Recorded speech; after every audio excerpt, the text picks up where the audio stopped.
ஓம் குருர் பிரம்மா குருர் விஷ்ணு குருதேவோ மகேஸ்வரக குரு சாட்சாத் பரபிரம்மம் தஸ்மை ஸ்ரீ குருவே நமக.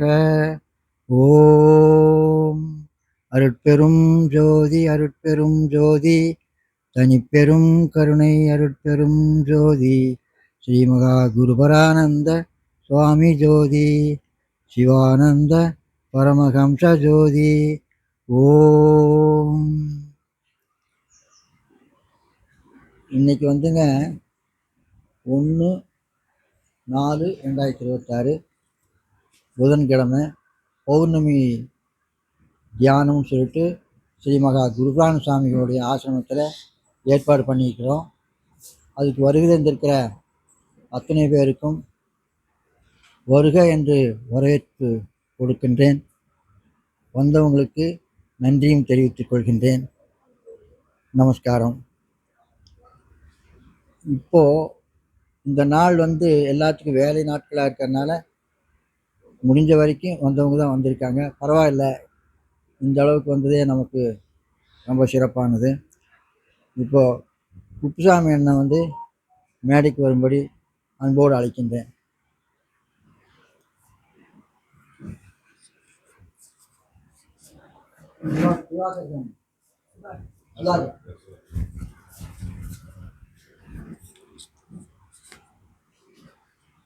அடுத்தபடியாக சுதாகர் அவர்களை மேடைக்கு வரும்படி அன்போடு அழைக்கின்றேன். அப்படியே எடுத்துட்டு வந்துருங்க.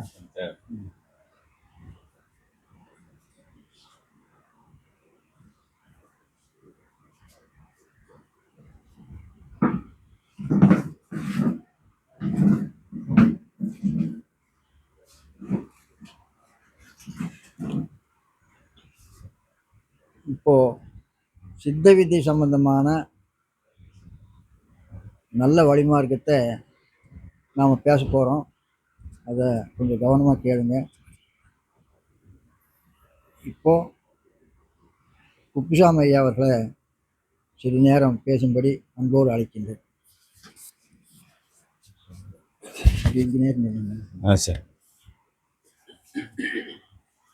பெரும் மதிப்பிற்கும் மரியாதைக்கும் உரிய சித்த வித்தியார்த்தி சகோதர சகோதரிகளே, உங்கள் அனைவருக்கும் ஆத்ம நமஸ்காரம்.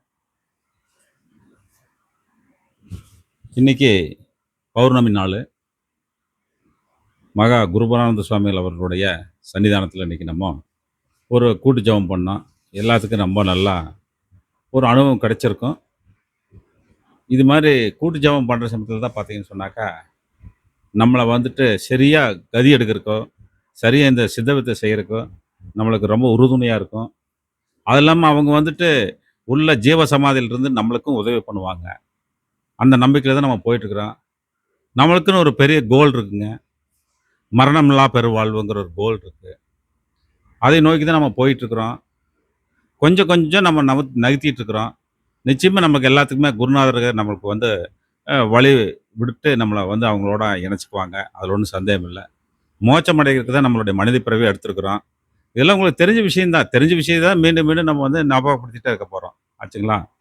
இப்போ சமீபத்தில் பார்த்தீங்கன்னு சொன்னாக்கா பக்தி மார்க்கம், மறுபடியும் இந்த மாதிரி ஞான மார்க்கம், இப்படி நிறைய மார்க்கங்கள் குருநாதர் சொல்லி வச்சுட்டு போயிருக்கிறாங்க.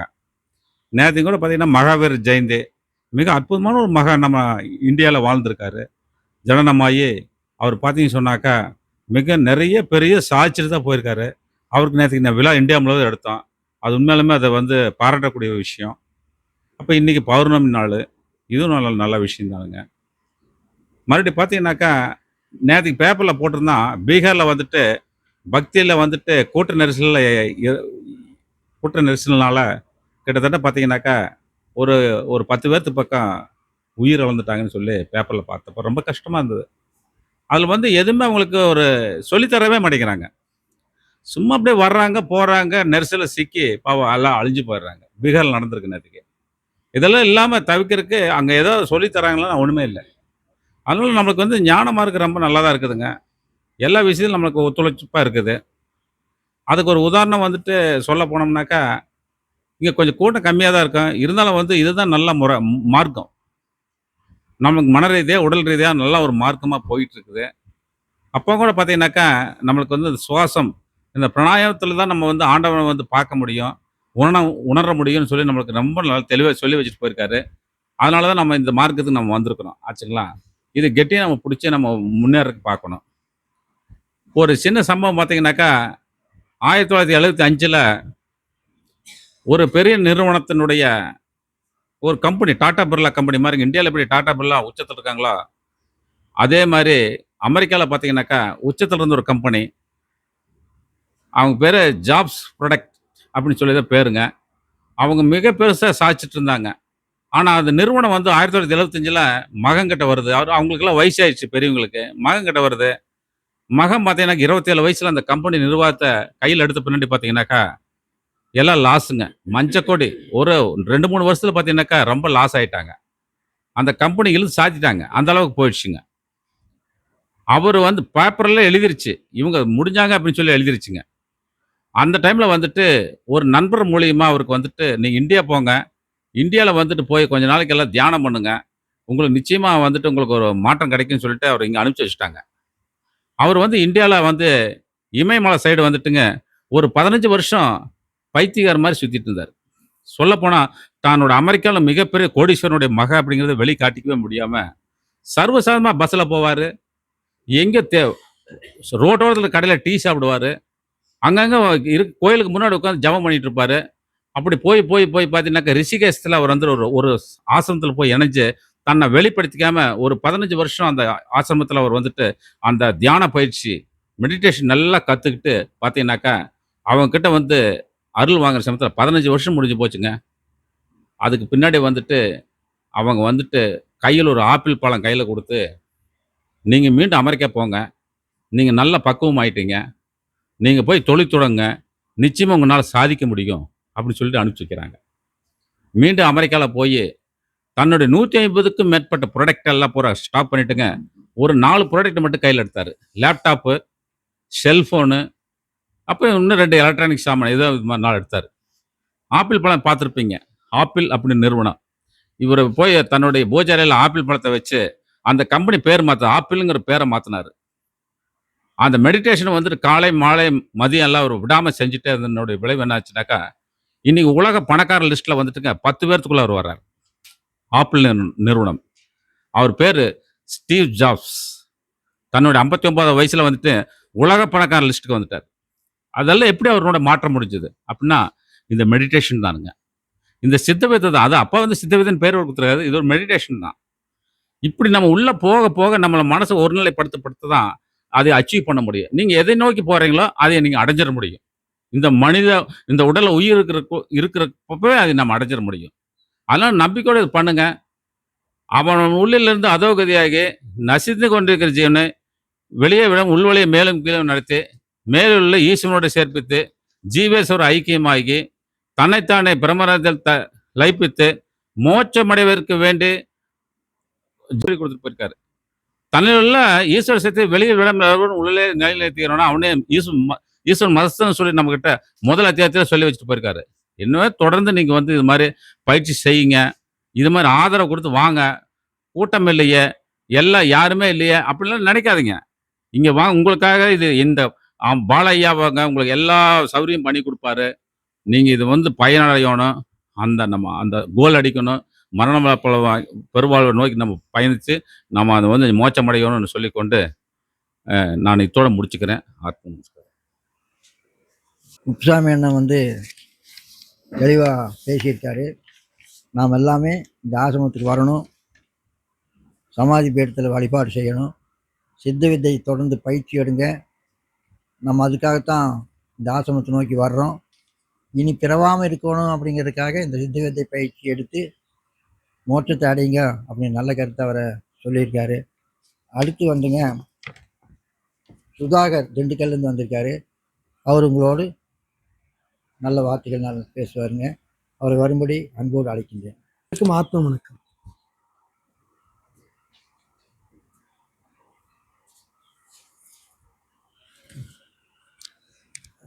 இன்னைக்கு ஒரு 2-3 வார்த்தைகள், முக்கியமான வார்த்தைகள் பேசலான்னு. ஒன்று வந்து காற்று, இன்னொன்று ஒழுக்கம். இன்னொன்று ஆன்மீகம். இந்த முதல்ல காற்று எடுத்துக்குவோம். இந்த பிரபஞ்சம் தோன்றுறது எல்லாமே சுத்த வெளி வெட்ட வெளியிலேருந்து வந்ததுன்னு சொல்லுவாங்க.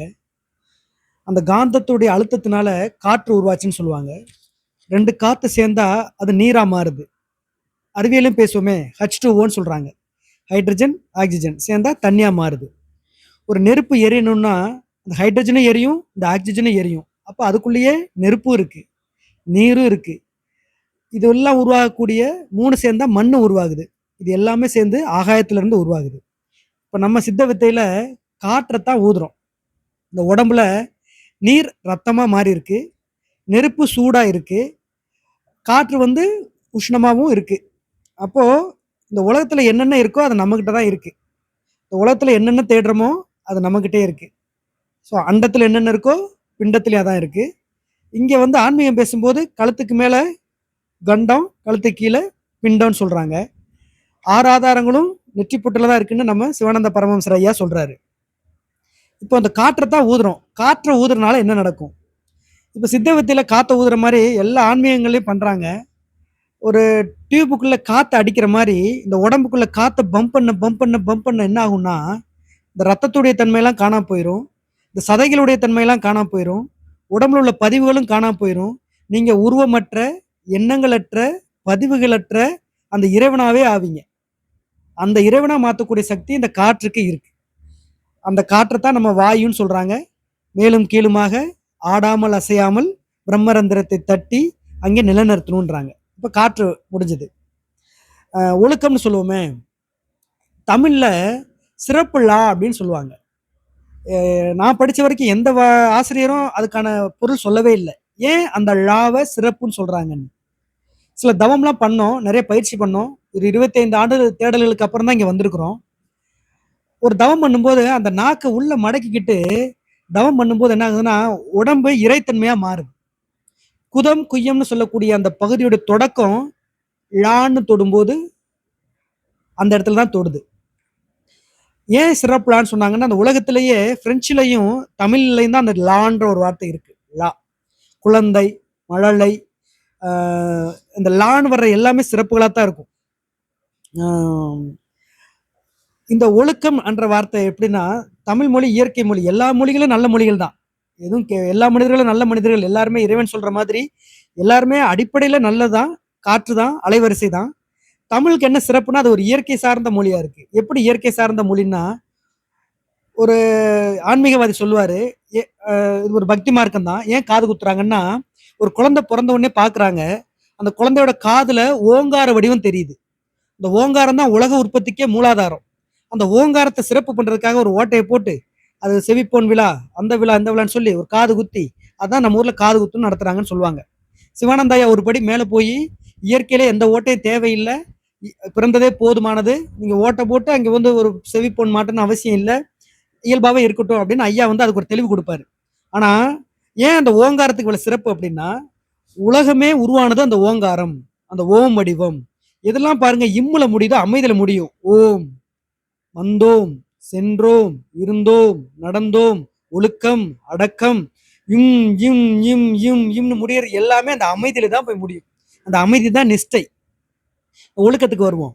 இந்த ஓன்றது நம்மளுடைய முகமை எடுத்துக்கங்க. லு, இல் கூட்டல் உ. இல்ன்றது அந்த சிறப்பு லா, அந்த குதம் குயத்தை தொடணும். ஊன்றது ஊக்கம் அல்லது உயர்வு, உயிர் மேல தூக்கி அடிக்கணும். தமிழ்ல சிறப்பான வார்த்தையில இக்குன்றது ஒரு உறுதியான வார்த்தை. கல், கடல், கம்பு எல்லாமே உறுதியா இருக்கும். இக் இக் இக்குன்னு சொன்னா மேல போய் அடிக்கும். இக்கு கூட்டல் ஆ, கா. அப்ப அந்த மெய்யோட சேர்ந்து உயிரும் சேருது.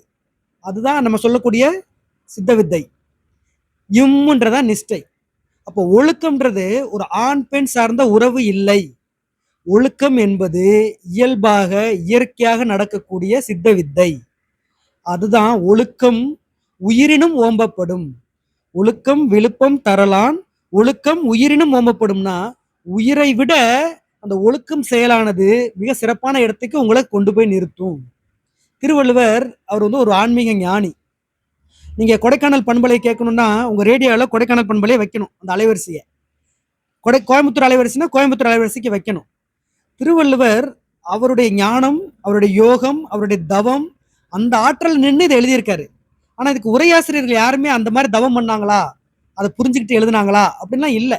இவங்க தான் புலம்பிட்டு போயிருக்காங்க. இவங்க எழுதுனதெல்லாம் குப்பைகள்னு ஒதுக்கியே வச்சிடலாம்.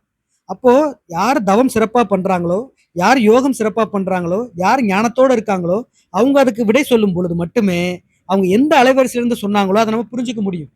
இன்னைக்கு நம்ம தவம் பண்ண பண்ண ஆல்ஃபா, பீட்டா, காமா, டெல்டான்னு சொல்றாங்க. நம்ம உடம்பு அலைவரிசை ஒவ்வொரு அலைவரிசையும் மாறிடும். நிஷ்டையில் ரொம்ப நேரம் இருந்தோம்னா நம்ம அமைதி ஆயிடுவோம். அப்போ மற்ற அலைவரிசையில் உள்ளவங்க நம்மளை திட்டினா கூட ஒன்றும் ஆகாது, நம்மகிட்ட சேரவும் மாட்டாங்க, இயல்பாகவே அவங்க விலகி போயிடுவாங்க. அப்போ உங்களுக்கு என்ன வரணுமோ ஒரு காந்த சக்தி மாதிரி உங்களுக்கு தேவையானவங்க வந்து உங்கள்கிட்ட சேர்ந்துக்கிட்டே இருக்கும். நல்லதும் சரி கெட்டதும் சரி. ஐயா சொன்னார் பணம்னாரு, அறம் பொருள் இன்பம் வீடு, பிறந்தோம், பயின்றோம், சம்பாரிச்சோம், திருமணம் பண்ணோம், குழந்தை குட்டி பெற்றுக்கிட்டோம், அதுக்கப்புறம் என்னன்னு உட்காந்து யோசிக்கிறாங்க, இந்த வாழ்க்கையில் என்னன்னு பார்க்குறாங்க. அப்போ தான் இந்த எல்லாத்தையும் கண்டுபிடிக்கிறாங்க. இதெல்லாம் ஏன் வந்துச்சு, எதுக்கு வந்துச்சு. நேற்று ஒரு ஐயாட்ட ஒரு கேள்வி கேட்டோம் நீலாம்பூரில் போன வாரம். பிறப்பதற்கு முன் ஒரு வாழ்க்கை இருக்குது, பிறப்பதற்கு ஜீவசமாதிக்கு அப்புறம் ஒரு வாழ்க்கை இருக்குது, ஆனால் இப்போதைக்கு நான் சொல்ல மாட்டேன்னு கோவைப்புதூரில் சொன்னார் அந்த ஐயா. இந்த ஐயாட்ட கேட்டேன் என்ன சொல்கிறாரு, ஏன்னா அவர் நிறைய பேசினார், நிறைய தெரிஞ்சிருக்காரு, உங்களுடைய எண்ணங்களை பகிருங்க அப்படின்னு. அவர் சொன்னார், அறிவியல் பிரகாரம் எந்த ஒரு பொருளும் ஆகிறதும் இல்லை, அழிகிறதும் இல்லை, இந்த உலகத்தில் எதுவும் உருவாகிறதும் இல்லை, எதுவும் சாகிறதும் கிடையாது. நீங்கள் யார் செத்து போனாங்கன்னு நினச்சிக்கலாம், யாருமே சாகலை, அவங்க வேற ஒன்றா மாறி இருக்கிறாங்க. நீங்கள் எங்கெல்லாம் பிறக்கிறீங்க சொல்கிறேன், நீங்களாம் புதுசாக உருவாகலை, உங்கள் தாய் தந்தையிட்ட இருந்திருக்கீங்க, ஒன்றா சேர்ந்து ஒரு உருவம் எடுக்கிறீங்க, நீங்கள் காற்றாக மாறுறீங்க, மண்ணாக மாறுறீங்க, தீயாக மாறுறீங்க, இன்னொரு பொருளாக மாறுறீங்க. எந்த ஒரு அணுவும் ஆவதும் இல்லை, அழிவதும் இல்லை. ஒரு அணுவை நீங்கள் நார் டெஸ்ட்ராய் நேர் டிப்ளாய் எதுவும் பண்ண முடியாது. உலகம் எல்லாமே நிரந்தரம், அதுதான் எல்லாமே பரம்பொருள் அப்படின்னு அந்த ஒழுக்கத்துக்கு ஒரு விடை சொன்னார். அடுத்து மூணாவது என்ன சொன்னேன், ஒன்று ஆன்மீகம். எதுக்கு ஆன்மீகம் வேணும்? நான் நல்லா படிச்சிருக்கிறேன், உலகத்திலே நம்பர் 1 கம்பெனியில் வேலை பார்த்துருக்கிறேன், நிறைய சம்பாரிச்சிருக்கிறேன், திருமணம் பண்ணியிருக்கிறேன், குழந்தை குட்டி இருக்குது, எதுக்கு ஆன்மீகம்? ஜீவசமாதி எதுக்கு நான் ஆகணும்? வாழும்போது நல்லா வாழ முடியல, எதுக்கு நான் சாக ஆசைப்படுறேன்? ஜீவசமாதி எதுக்கு அப்படின்னா, இன்பம்னு ஒன்று வந்தால் துன்பம்னு ஒன்று வரும், நல்லதுன்னு ஒன்று வந்தால் கெட்டதுன்னு ஒன்று வரும், சிறப்புன்னு ஒன்றா குற்றம்னு ஒன்று வரும். அப்போ ஐயா சொல்றாரு, பிறர் குற்றங்களை காணாமல் தன் குற்றங்களை மட்டுமே பார்த்து அதை சரி செய்து கொள்ளுங்கள் அப்படின்றாரு. உலகத்தில் யார் உண்மை பேசுறாங்களோ அவங்க எல்லாமே ஆன்மீகவாதியாக தான் இருந்திருக்கிறாங்க, நாத்திகவாதி இருந்ததே கிடையாது. நாத்திகவாதி ஒன்று பொருள் சார்ந்து இருக்கும், அரசியல் சார்ந்து இருக்கும், ஏதாவது ஒரு லாப நோக்கோட இருக்கும். ஆனால் உலகத்தில் எது நிரந்தரமோ அதை பேசுனவங்க ஆன்மீகவாதி. அப்போ நம்மளும் உண்மையை பேசணும்னா நம்ம ஆன்மீகத்தில் இருந்தால் நமக்கு உண்மைதான் வரும், உண்மைதான் பேசுவோம். அனைவருக்கும் ஆத்ம வணக்கம்.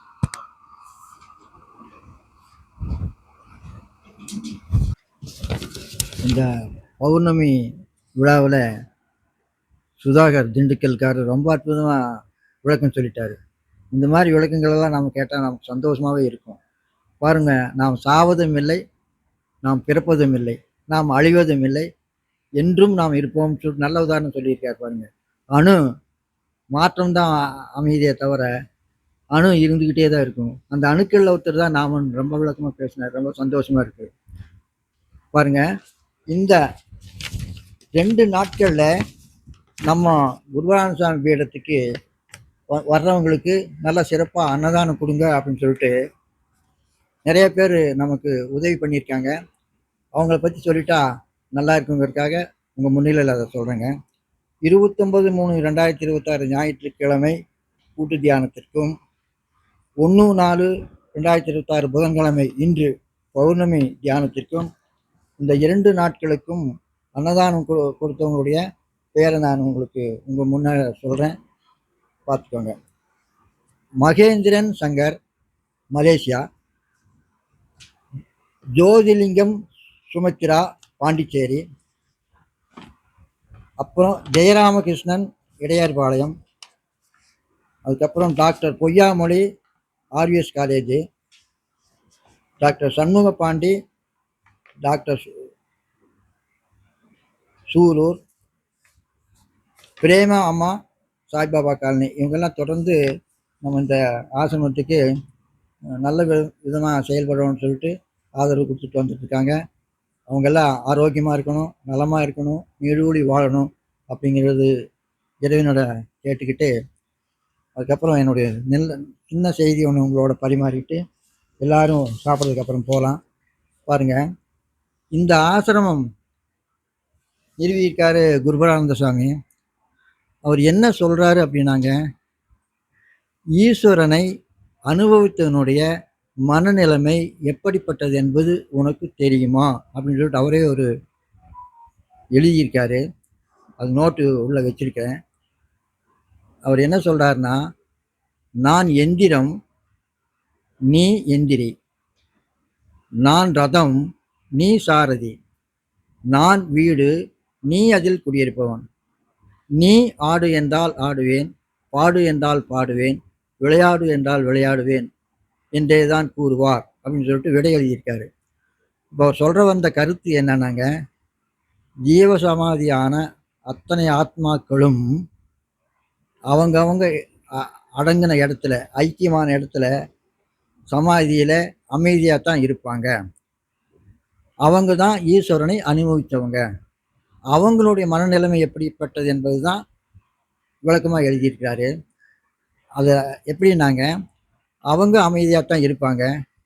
நாம் போய் அந்த பீடங்களுக்கு போய் நம்ம தியானித்து, தியானத்தின் மூலமாக ஆரோக்கியமாக இருக்கணும்னு சொல்லிட்டு கூட வேண்டுதல் வச்சுக்கலாம். என் குடும்பம் சிறப்பாக இயங்கணும் அப்படின்னு சொல்லிட்டு கூட வேண்டுதல் வச்சுக்கலாம். இல்லை, நான் வசதியாக வாழ்றதுக்கு உண்டான வழி ஏற்பாடு பண்ணி கொடுங்க ஐயா அப்படின்னு பிரார்த்தனை பண்ணிக்கலாம். இன்னும் வீடு கட்டணும், நல்லா இருக்கணும், என்னென்ன உங்களுக்கு மனசில் தேவைகள் இருக்குதோ அதெல்லாம் கேட்டு பிரார்த்தனை வைக்கலாம். அப்படியெல்லாம் நீங்கள் பிரார்த்தனை வைக்கும்போது உங்கள் ஜீவனுக்கும் அங்கே ஐக்கியமான ஜீவனுக்கும் ஒரு தொடர்பு ஏற்படுது.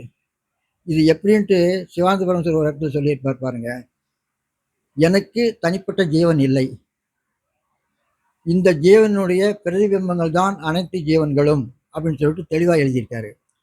ஒரு ஜீவனுடைய பிரதிபிம்பங்கள் தான் அனைத்து ஜீவன்களும் அப்படின்னு எழுதியிருக்காரு. இப்போ ஐயா கூட பேசினாரு, ஒரு அணுதான் பிறக்குது, வாழுது, எல்லாத்தையும் அனுபவிக்குது, மறுபடியும் இறக்குற மாதிரி காட்டுது, ஆனால் இறக்கல, மீண்டும் வாழ்ந்துட்டே தான் இருக்குது. நல்ல கருத்து ஒன்று சொல்கிறாரு. அதுபோல் சிவானந்த பரமஹம்சர் என்ன சொல்கிறாருன்னா, எல்லா ஜீவன்களும் சிவானந்த பரமஹம்சரே. அதனால் எந்த ஜீவாத்மா ஐக்கியமாக இருந்தாலும் அங்கே போய் உங்கள் ஜீவனை வச்சு பிரார்த்தனை பண்ணால் அங்கே அடங்கின ஜீவனுக்கு பதிவாகும். அந்த பதிவு உங்கள் ஜீவனுக்கு பதில் கொடுக்கும் அப்படிங்கிற ஒரு நல்ல கருத்து தான் நான் உங்களோட சொல்ல வந்தது. அதுக்கப்புறம் சிவானந்த பரமஹம்சர் இந்த உலகத்தில் இருக்கிறவங்கெல்லாம் எப்படி வாழ்ந்தால் பிரச்சனை இல்லாமல் இருக்கும் அப்படின்னு சொல்லிட்டு சொல்கிறாரு. அதை நீங்கள் ஒரு தடவை வாசிச்சிட்றேன்.